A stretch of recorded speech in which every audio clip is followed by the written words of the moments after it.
Welcome back to another episode of Smooth Operator Trucking, where we create the dream 1 mile at a time. Today, I'm going to be diving into the world of real Mercer owner-operator pay. We're going to see if we can uncover the real numbers behind the hype, and we're getting started right now.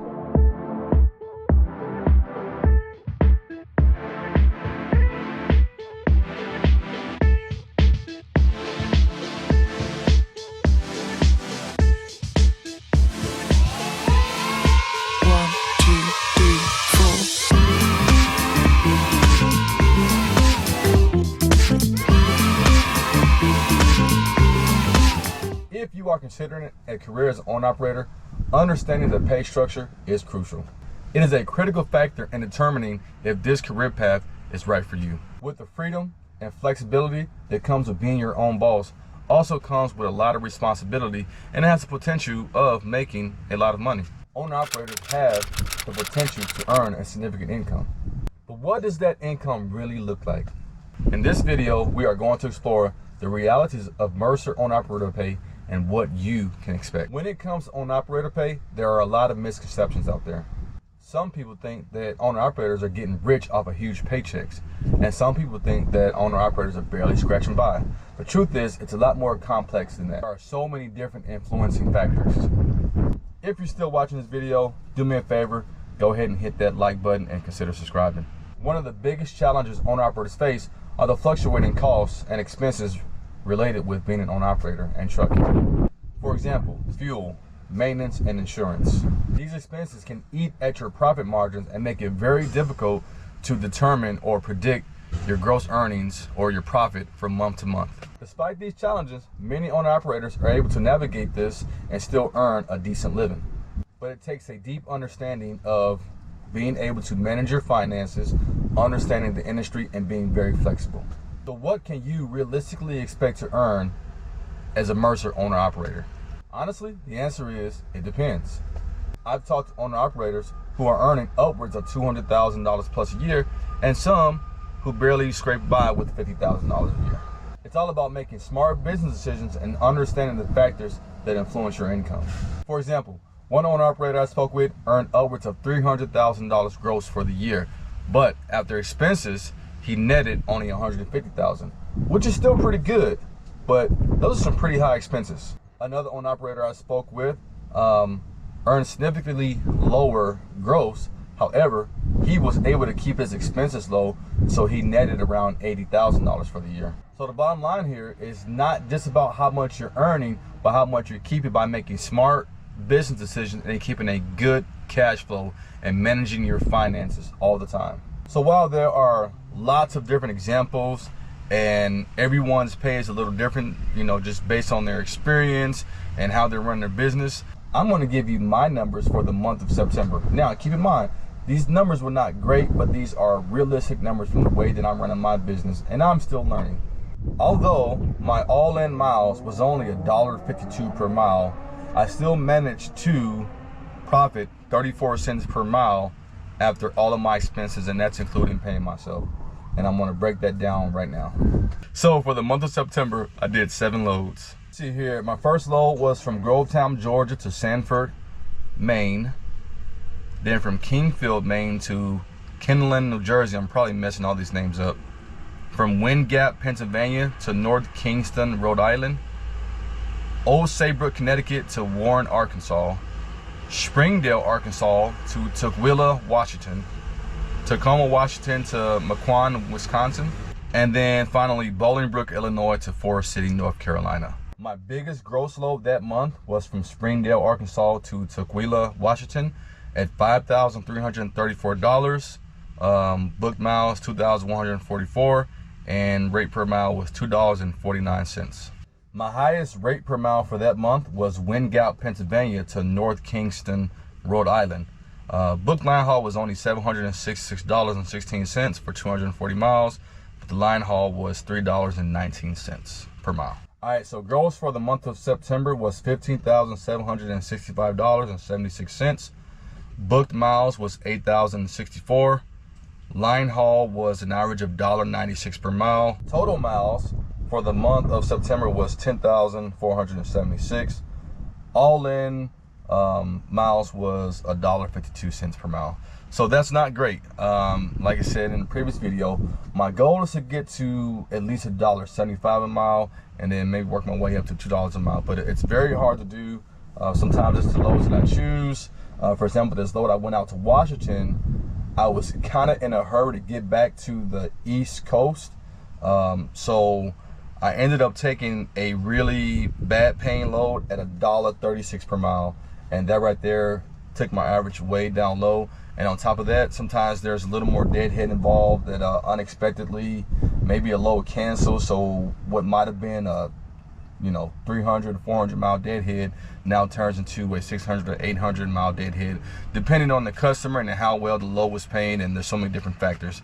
If something happens like that, yes, you can call the follow-on customer and cancel the load, but you don't want to do that too often, because you're out here, you're making business decisions. Some guys stack their loads. I do like to stack my loads. I've kind of cut back on how much I stack my loads, and sometimes it actually bites me in the butt, and other times it works out pretty nicely for me. So that way, when I'm getting to where I'm going, I don't have to wait for a day or two for another load. I can just keep going. But when that load cancels in the middle and I still have to get to that third load, what do? Do I cancel on that customer, or do I just go ahead and deadhead? And it all depends on if it's a contracted customer, how well the load is paying, and what kind of relationship I have with that agent. So those are all things that I take into consideration. So for the month of September, my settlements totaled up to be $9,501.86, and that's after all of Mercer's deductions, fuel,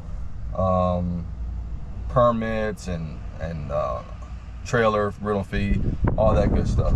So it's not bad, so that's what, a little less than right around $2,400, a little over $2,400 a week, take home, more or less, if you look at it that way. I don't really consider that my take home pay, but that is how much my settlements were. That is how much was deposited into my accounts total for the month of September. All right, so let's go over expenses for the month. All right, let's see here. Fuel cost for the month of September was $4,966. Let's see here. Do not have a truck payment.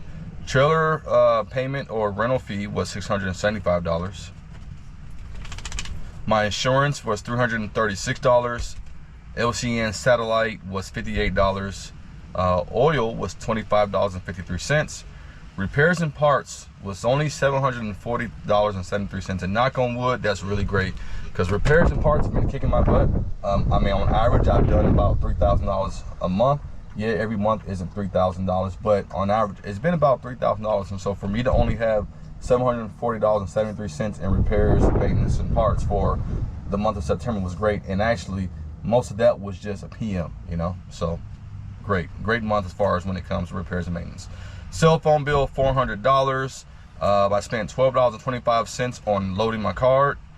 Every time you get an advance or whatever, you have to pay for that, and that's $1.75 to load your fuel card. Pre-pass and scales was $28. Tolls was $459.80. Not too bad. I did spend a lot of time in that northeast region for a little while. I do have to get a little bit better about going around the tolls. Sometimes I don't have the time. Sometimes I just don't feel like it.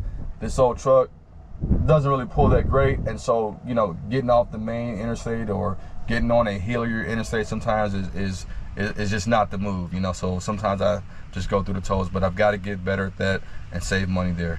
Office supplies, I spent $701, which is a little high. I'm not sure why that was so expensive for that month. I'd have to go back and look at my receipts and find out, but there was a reason that was so expensive. Oh, you know what? I did my taxes. That was me doing my taxes. I know, don't judge me. I didn't do my taxes until later on this year, but it is what it is. Sometimes it happens that way. Next year, I'm gonna do them the first quarter of the year and get them done on time. Luckily, I didn't have to pay any penalties because they did the extension, all that good stuff, but there's no excuse for that. All right, miscellaneous operating costs, $149.18. Operating cost total for the month of September was $8,576.53. All right, so let's go over personal expenses. And the personal expenses, the way people account for these is different. I count this as an expense. Some people just pay themselves more and then just take that out of that. Either way, it's fine, however you want to do it. When I calculate how much my cost per mile is, I include how much I pay myself. So that's the reason why I include that, as make sure that's included as an expense. All right, so on food and beverage, I spent $590.08. I mean, that's about normal. I haven't been very disciplined and making sure that, you know, I'm going to Walmart or whatever and not eating out as much. My refrigerator just started working back consistently, or it really wasn't the refrigerator, it's my inverter. kept having issues with that, and I kept having to throw food away. So I was really leery about, you know, going to Walmart and buying some food and keeping it in the truck. Otherwise, I can probably get that down to around $400. All right, for the month of September, I paid myself $3,182. And that's an average of $795 a week. That's what I paid myself as an owner-operator. And that is actually before taxes comes out. That doesn't sound like a lot. And that's why, you know, when I was going over how much I made for the month, and yeah, my settlements came in, I was around $9,500 some dollars. But like I said, I don't pay myself that every week. I try to put away as much as I can back for maintenance and other expenses, so that way I can continue to run my business. So my total personal expenses between food and what I paid myself was $3,772.08. All right, now I'm going to break it down by per mile. All right, so for the month of September, I averaged 6.19 miles per gallon. Not really that good. Right now, I think I'm right around 6.50 for my 90-day average. Let's see here.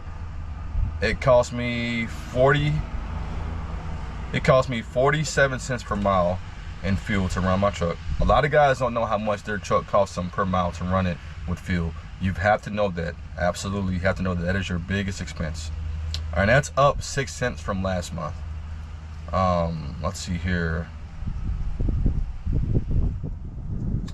Total trailer pay was 6 cents per mile. Total insurance was 3 cents per mile. Total satellite was 1 cent per mile. Total repairs and parts, 7 cents per mile. That was the key. That was the key for this month that actually helped me to actually be profitable, even though I didn't really gross a lot and I didn't really have a great net per mile. Because usually that's around between 25 and 30 cents per mile.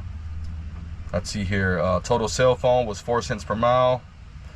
Total tolls was 4 cents a mile. And that was down 2 cents from last month. And then total office was 7 cents per mile. That was up 3 cents because of the taxes, of course.